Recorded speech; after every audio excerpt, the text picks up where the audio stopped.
So Matt Walsh decided to open his ugly ass mouth once again. This time, this video posted a couple days ago. I've had it with these misleading gentle parenting TikToks. Now, for those of you who don't know, I will give you a bit of context. I am a father myself. I have a young daughter and a young son. And I generally tend to agree with a lot of the gentle parenting tips and techniques. Now, mind you, this is not the same as permissive parenting, okay? Permissive parenting is obviously just letting your child do whatever the they want, eat ice cream for breakfast, who cares? You just kind of stand by and just let them do it. Obviously, that would be unacceptable. Kids also need discipline. But how you go about implementing that discipline is incredibly important. So a lot of the times it really helps, at least for me in my past experience, like a gentle parenting tip that's worked well with me is my one son can sometimes be very, very difficult. He can sometimes really throw tantrums and just lose his shit over sometimes the simplest things. And I used to just get very angry though and frustrated and just like, stop, why are you screaming, blah, like, but then I learned actually a gentle parenting tip, which was your child cannot voice how they're feeling at the time. So you can voice it for them. And by doing that, that can help de-escalate it. Instead of raising your voice or something or being like, stop crying, stop it. It helps to instead, why are they crying? Okay, I know. I get it, buddy. You really want candy. Candy's good, isn't it? It tastes really yummy. It's fun to eat candy. I understand that you want candy. I do. However, we can't have candy right now because it can make you feel sick. So why don't we have some lunch, then we can have some candy in a little bit. That's gentle parenting. You're still disciplining. You're still saying no. You're still setting down rules. You're just not meeting them with more anger or frustration. Instead, you're meeting them with understanding. You know, it's difficult to be a good parent in our culture today. The forces pulling your child away from you, the corrupting influences that seek to degrade him and destroy his soul, are more numerous and more powerful and more ubiquitous and unavoidable and have more immediate access to him than at any other point in human history. For that reason, I'm always troubled when some confused, fatally stupid and inept parenting method arises. Every few years, a fancy new parenting trend seems to crop up. They always have different names and present themselves as different strategies, but they're basically the same bad ideas repackaged and resold over and over and over again. You'll notice that up until the latter half of the last century, there were no parenting trends or parenting methods. You didn't have different types of parenting. There was only parenting. If you'd asked your great-grandfather what parenting strategy he preferred, if you asked him if he was a conscious parent or a helicopter parent or a positive parent or whatever, he would have looked at you confused, not understanding the question, or else he would have shown you his belt. If you asked your grandpa what kind of parent he was, he would just start beating you, and that was parenting back in the day? Is he saying that like it was a good thing? Literally, all this is human beings understanding more, evolving more. I'm sorry that Matt Walsh has clearly been left behind. He still has his ape brain. However, the rest of us, general fucking society, we've evolved, okay? Now we understand the different types of parenting. Now we understand how some types of parenting are harmful and some are not. You're right, Matt. Back in the olden days, there wasn't really a very big standard, or there weren't many standards for parenting. And guess what we had? We had abusive, alcoholic fathers who were distant, detached, and monstrous towards their children. You didn't have kids growing up in flourishing, happy households. You had abusive fathers that could just get away with it because that was parenting. You had abusive parents even, not just dads, but parents in general. So this is just like pathetic already, but okay. In recent decades, thanks in large part to the psychiatric industry, parenting has become much more complicated than it needs to be. With too many competing strategies, all of them seemingly... Really? I cannot believe that I'm here. Parenting's become more complicated than it needs to be. AKA, I'm too fucking stupid and low IQ to understand how to parent properly. Why can't we go back to the olden days when we were all just cavemen? Designed to make your child into a dysfunctional, needy, entitled little hellion, and in that way, they've been extremely successful. Which brings us to a parenting trend that has gotten a lot of attention lately. It's called gentle parenting. Now, if you've ever ventured into the world of TikTok and Instagram parents, you are familiar with this term. It's a style of parenting gaining popularity, especially in my generation. In fact, it's very, very popular. A recent survey of millennial parents conducted by Lurie Children's Hospital in Chicago found that a staggering 75% of millennial parents identify with the gentle parenting technique. That's great. That is really, really good to hear. Very, very good. Excellent. Let's go ahead and look up some stats on that real quickly. It's a type of authoritative parenting, which is a combination of parental warmth and firm limits. Gentle parenting encourages parents to create a safe environment, make sure children feel comfortable and nurtured, and meet their emotional needs. Anybody want to tell me why any of this is bad yet? So many people nowadays have problems with just neglecting their own feelings or invalidating themselves. I even struggle with this because empathy was not really a thing I grew up with. Set boundaries, establish clear and consistent expectations for behavior.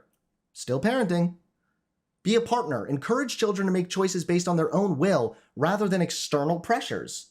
Sounds super good to me. Be aware of your behavior, model appropriate behavior for your children. Gentle parenting encourages internal motivation over external constraints. Children raised with gentle parenting have better social skills and emotional security. 78% of parents are open to adopting gentle parenting. Research shows that gentle parenting may reduce childhood anxiety and social anxiety. Keep in mind, by the way, that as somebody who suffered severely with childhood anxiety and probably even bordering on some childhood depression, gentle parenting approach probably would have been really fucking good for me. Attachment to parents is stronger with gentle parenting. 88% of parents have a parenting style different from their upbringing. Gentle parenting may not be effective for all children or situations. That is true. There is definitely times, even with my kids, where you do have to put your foot down, be like, stop, I said no, and be like, done with it. A 2019 study in the Journal of Experimental Child Psychology observes that parents who offer gentle encouragement to their shy toddlers helped reduce their risk of anxiety. A London Journal of Primary Care study from 2016 reveals the importance of parents providing infants with love early on to strengthen the parent-child bond. Gentle parenting resembles authoritative parenting, which the American Psychological Association defines as the following. In this parenting style, the parents are nurturing, responsive, and supportive, yet set firm limits for their children. They attempt to control children's behavior by explaining rules, discussing and reasoning. They listen to a child's viewpoint, but don't always accept it. That sounds like a very healthy parenting style. Children raised with this style tend to be friendly, energetic, cheerful, self-reliant, self-controlled, curious, cooperative, and achievement-oriented. Because children model their behavior after their parents, the ACA highlights that negative forms of discipline, especially physical punishment, are associated with kids resorting to violence as conflict resolution. So yeah, like obviously there's going to be some differences in parenting. Sometimes you might need to implement different strategies depending on if they're like behavioral problems or whatnot. But when it comes to like generally raising kids, this type of gentle parenting, authoritative parenting, this sounds like an extremely healthy and proper type of environment for a child to be raised in. What is gentle parenting? The website parents.com has an explainer on the subject. Quote, gentle parenting is a peaceful, positive style of parenting that is very different from that of previous generations of parents. It is but one of many styles of parenting out there. From authoritative and permissive to free range and conscious parenting, there are seemingly more variations than a burnt-out parent can count. But if you're looking to add a new approach to your arsenal, you may want to consider gentle parenting. We should make note of one thing. We're told that gentle parenting is very different from that of previous generations of parents. And that's true. It's also the whole problem. Now, I'm not saying that we should parent exactly as our own parents and grandparents did. I'm not saying that previous generations of parents didn't make mistakes. I'm not saying they were perfect. But previous generations of parents did parent the people who built human civilization. They parented the pioneers and poets and philosophers and artists and inventors and warriors and leaders who accomplished incomprehensible feats of heroism and genius and who gave us every good and wonderful and beautiful thing we have in our lives. So old-fashioned parenting, we might... And that happened because those people were beaten by their parents and their parents acted like total dictators in their lives until they were 18 years old and could finally get the fuck out of that house. We just read how gentle parenting also has the benefits of making children more achievement-oriented through more positive encouragement and positive reinforcement. Him saying that like, well, this parenting style did lead to all these great things. Maybe, how do you know that those great things didn't happen in despite of those parenting styles? How many people nowadays are hurt and carrying around trauma from the way that they were raised? Even when I look up the downsides of gentle parenting, it says taken to an extreme, Gentle parenting can make it impossible to stick to a routine. Okay, don't take it to an extreme then. It's the parenting that took us from mud huts to the moon. What has modern parenting produced? Does it have a similar record of success? Or has it instead produced multiple generations of depressed, lazy, overgrown brats stuck in a perpetual state of emotional and mental adolescence? I'll let you answer. Again, this is such a disconnected and tone-deaf approach for him to say that everybody's just lazy or something. I thought that there was a recent report that actually found Gen Z people tend to work even harder, and millennials also do. A lot of those people are working 2 jobs. So for you to accuse an entire generation of just being lazy or something is pretty fucking embarrassing, pretty fucking sad. It shows how disconnected you really are with reality, my friend. To that question for yourself. The point is, we should be immediately suspicious of a very different style of parenting. Why is it very different? Was the old-fashioned parenting? We should immediately be suspicious of anything different. If it's new, it is to be feared. Matt Walsh, 2024. Style broken? In what way was it broken? And if it wasn't broken, why are we fixing it? It was generally authoritarian with a focus on structure and discipline. It was based on traditional control, and children were expected to obey their parents and submit to their authority. That is so fucked up. You are not God in your child's life. Your child is a human being with autonomy also, and interests and desires. You are not God. You are not a dictator. If you're parenting like this, then you're just a dick. Children reared by authoritarian families tend to depend on their parents, especially girls, be more submissive, less socially adept, less confident, less intellectually curious, and less committed to achievement in comparison with children reared in authoritative homes. Lack of emotional development. Children raised by authoritarian parents may struggle with self-esteem and emotional expression. The lack of warmth and responsiveness can hinder their ability to understand and manage their emotions, potentially leading to emotional difficulties later in life. Authoritarian parenting, in contrast to authoritative parenting, is characterized by high control and low responsiveness. They're usually punitive discipline tactics, have an absolute standard, restrict the autonomy of the child, are low in warmth, and do not use induction as a means of explaining their demands. This type of parenting has been shown to be associated with children's negative social adjustments, such as being moody, hostile towards others, and low in self-esteem. Hey, look, these are studies from 1973 and 1998. So even back in the olden days, according to Matt Walsh, when there was just parenting herder, it seems like even then people were starting to take issue and recognize that this style of parenting is fucking harmful. It's dangerous. A large body of literature has demonstrated that authoritarian parenting styles predict children's use of physical aggression and hostile behaviors towards peers, whereas findings with regard to the link between authoritarian parenting and children's physical aggression are generally consistent. Evidence for relational aggression, again, is somewhat varying with some weak and null findings. Adolescents of authoritative parents have higher self-esteem, are socially confident and competent, are self-reliant, have greater respect for their parents, display increased academic performance. That sounds like a lot of benefits to the quote-unquote gentle parenting as opposed to the authoritarian style. This type of parenting includes children that are aggressive but can also be socially inept, shy, and cannot make their own decisions. Children in these families have poor self-esteem, are poor judges of character, and will rebel against authority figures when they are older. How many times have you seen that happen? How many times have you had a friend who was just so overly restricted that the minute they went to college or the minute they turned 18, they went absolutely crazy? So now that we've cleared all that up, had a little research break there, let's get back to Matt Walsh whining about this very good thing. It's centered on partnership, as both parents and children have a say in this collaborative style. Quote, gentle parenting, also known as collaborative parenting, is a style of parenting where parents do not compel children to behave by means of punishment or control, but rather use connection, communication, and other democratic methods to make decisions together as a family, says Danielle Sullivan, a parenting coach. Gentle parenting teaches children that they can be active in the world, set their own boundaries. Considering Matt Walsh is a fascist, I know he's instantly going to take problem with the fact that they say that gentle parenting is a democracy. Using democratic methods in your home is a recipe for dysfunction and chaos. As the father and head of my household, I am not presiding over a democracy. I was not elected to my position. Even if my children voted to throw me out of office, I would...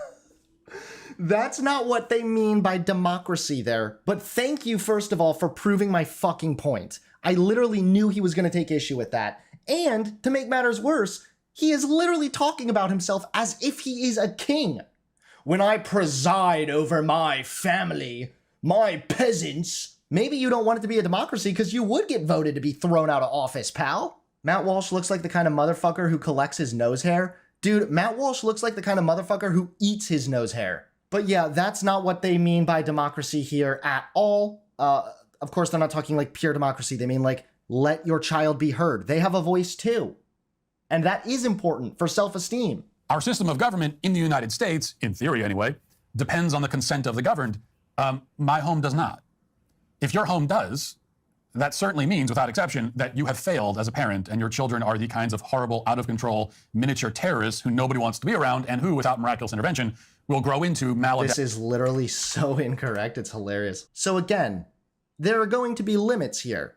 If your kid says, this requires the consent of the governed, I want to eat candy for breakfast. No, there's limits, okay? If your child says, Dad, every time I get upset, you call me a girl and then you beat me and tell me to go to my room and that really makes me sad. You should try to be more understanding. Okay, they have a voice also. So for him to suggest that you are an out-of-control parent, again, he is conflating authoritative parenting with permissive parenting.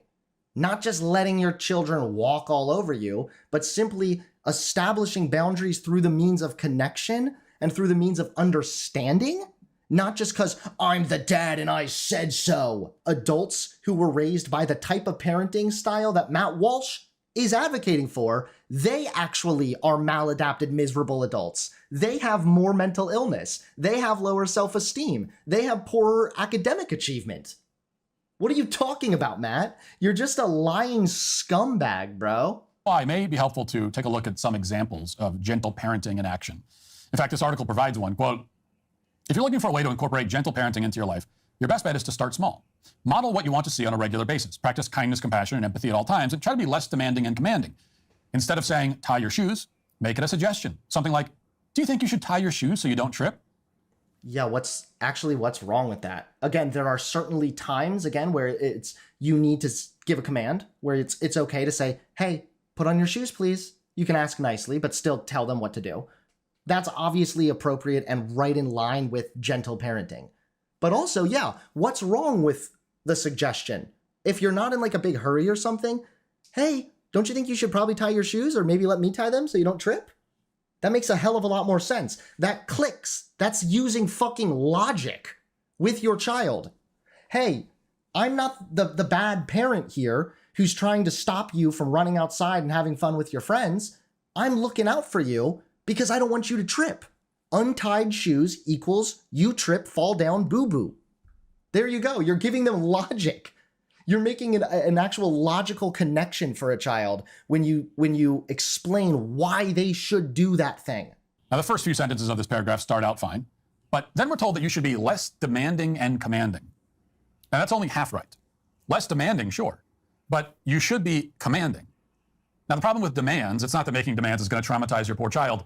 It's actually that they're weak. Demands are made by people who are not in control but want to be. Kidnappers and bank robbers make demands. If you have to demand respect from your children, it means that you are not commanding respect. So you should be less demanding because you're more commanding. But to be neither demanding nor commanding is to be a figure with no authority or respect at all. That is complete bullshit, as we already know. There are different approaches besides just demanding and commanding. If you don't tie your shoes, you could fall down. I don't want you to fall down, so we should therefore tie your shoes. That actually teaches kids. That gives them a reason. That doesn't make you into the bad guy. And I also don't think that authoritarian parenting really earns much respect. A study of 1,320 adults found that authoritarian parenting styles can lead to worse mental health later in life, including problems with self and others, life functioning, and psychological well-being. Authoritarian parenting has been linked to juvenile delinquent behavior. Authoritarian parenting can lead to children who are conflicted, less communicative, and less trusting. So your parenting style, Matt, literally the facts are on our side, okay? Your parenting style does not command respect. Your parenting style literally reduces the likelihood of you ever earning your children's respect. Matt Walsh is confusing fear with respect. Exactly. Instead of telling your child, tie your shoes, you're encouraged to say, do you think you should tie your shoes so you don't trip? Which is all wrong.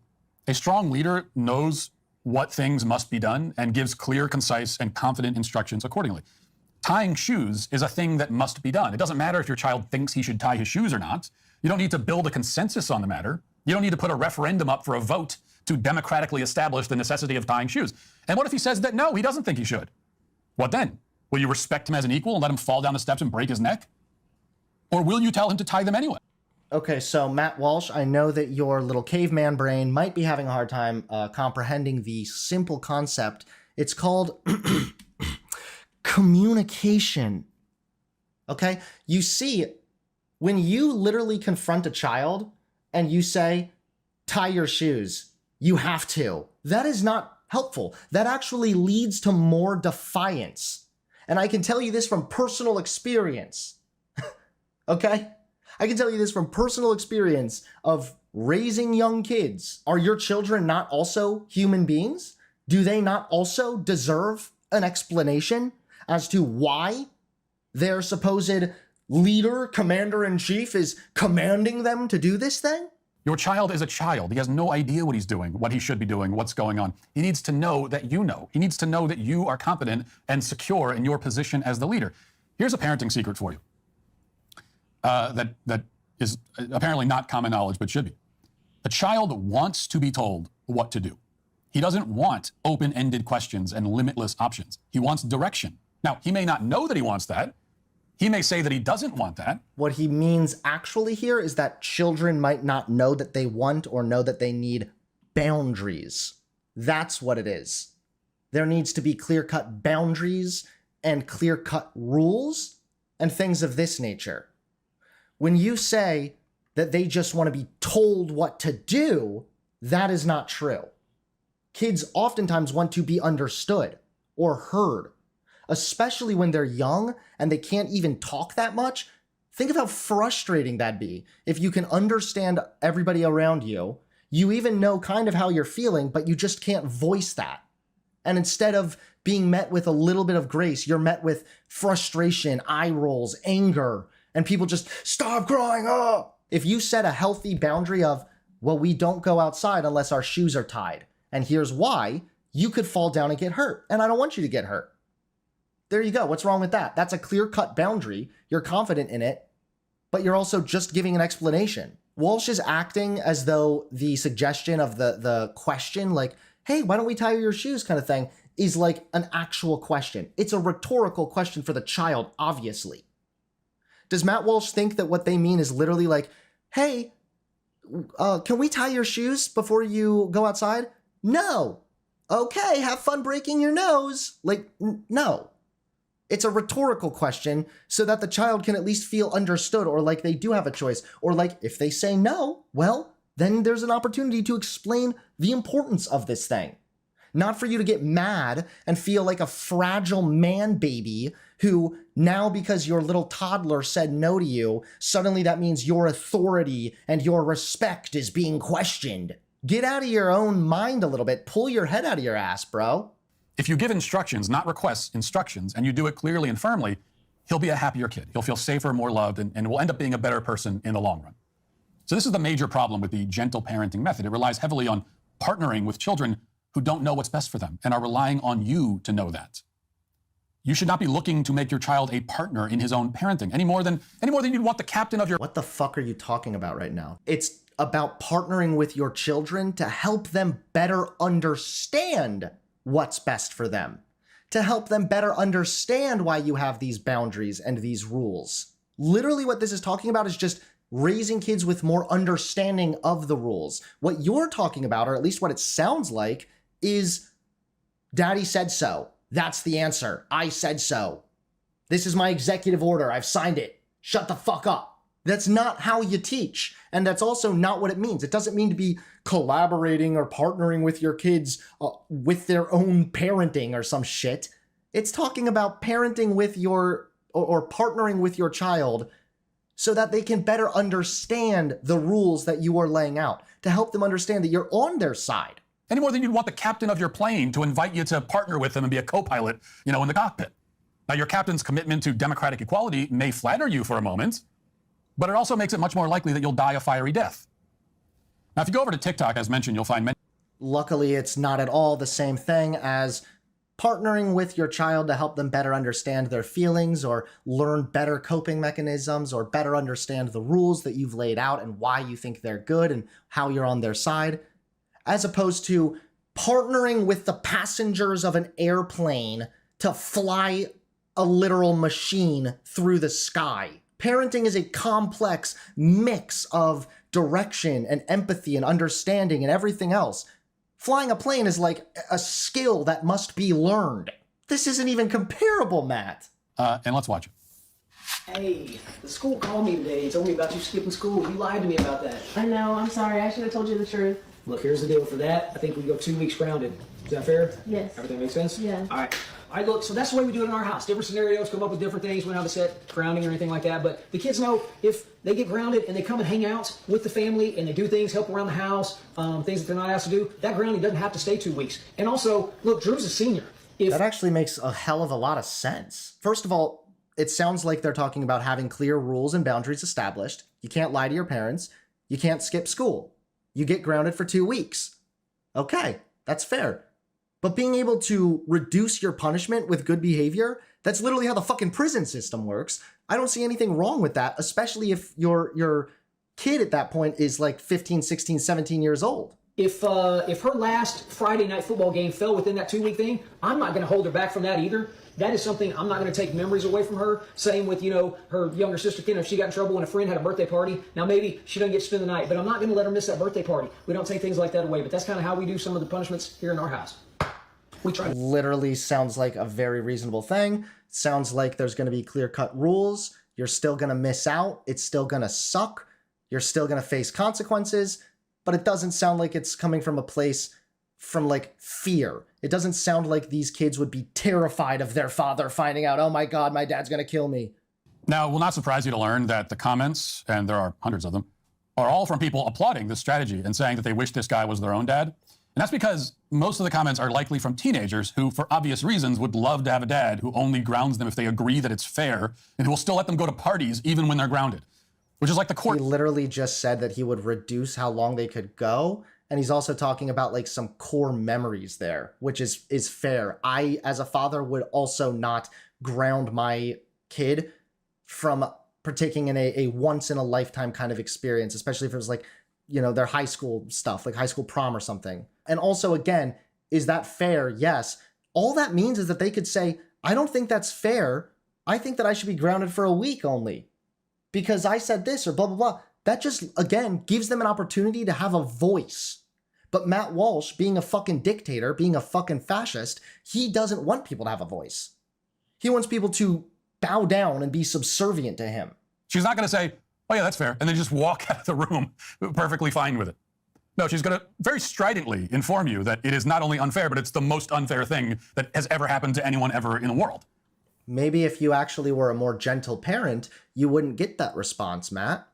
Maybe if your child didn't always feel like you were treating them unfairly and not giving them a chance to ever voice how they're feeling or being so invalidating, that maybe that's why they have this disproportionate reaction, Matt. This is literally Matt Walsh treating kids like humans versus treating kids like property. Maybe that reaction wouldn't be so disproportionate, Matt, if you embraced more gentle parenting, more understanding. So what then? Will you respect her opinion and validate her perspective by throwing out the punishment?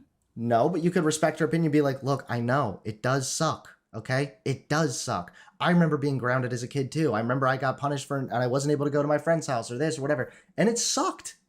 I know that it sucks, but there has to be consequences when you lie. And it's not like it's fun for me to do this, but it is necessary. That is literally still laying down a punishment, still laying down rules, but also, again, empathizing and not being like a fucking ruler. So what then? Will you respect her opinion and validate her perspective by throwing out the punishment? If so, what was the point of the whole exercise other than making you look emasculated and weak?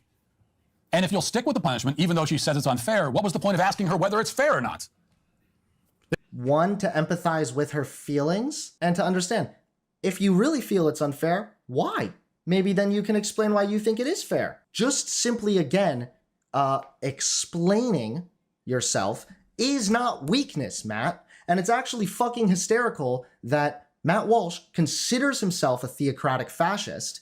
And one of the tenets of fascism is being heavily against critical thinking, questioning, and intellectualism. That shit is looked down upon heavily within fascistic ideologies. Matt Walsh is a self-professed theocratic fascist, and he's demonstrating this right now with his parenting. It's terrible and abysmal, and even more, the fact that he's saying, what's the point of that whole exercise other than making you look emasculated and weak? If you cannot explain yourself to your kid, you're a weak piece of shit, first and foremost, okay? Second of all, I can't conceive of a dad being like so insecure. Like, what if my daughter thinks that I'm like kind of gay, you know? Like, he's demonstrating incredible weakness and fragility, and he's emasculating himself right now. He would have had better luck just cutting his balls off on camera.